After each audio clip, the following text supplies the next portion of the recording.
கங்கை கொண்ட சோழபுரத்திற்கு பிரதமர் மோடி வருவதை தமிழ்நாட்டிற்கு பெருமையாக கருதுகிறோம் என்று நிதியமைச்சர் தங்கம் தென்னரசு அறிவித்துள்ளார். சர்வதேச சதுப்பு நிலங்கள் சூழல் அமைப்பு பாதுகாப்பு தினத்தை ஒட்டி சென்னை பெசன்ட் நகர் அடையார் முகத்துவாரம் பகுதியில் மரக்கன்றுகளை அமைச்சர் தங்கம் தென்னரசு நட்டார்.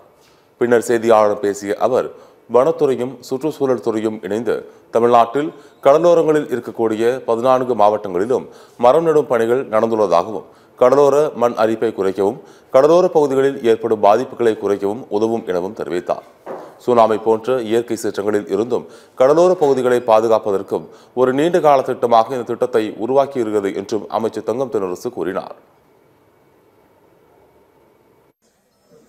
ராஜேந்திர சோழனுடைய கடாரம் படையெடுப்பு, அவனுடைய கடல் கடந்த படையெடுப்புகளுடைய 1000வது ஆண்டு விழாவை குறிக்கக்கூடிய வகையில் நம்முடைய மாண்புமிகு பாரத பிரதமர் அவர்களும் 27ஆம் தேதி கங்கை கொண்ட சோழபுரத்துக்கு வர இருக்கிறார்கள்.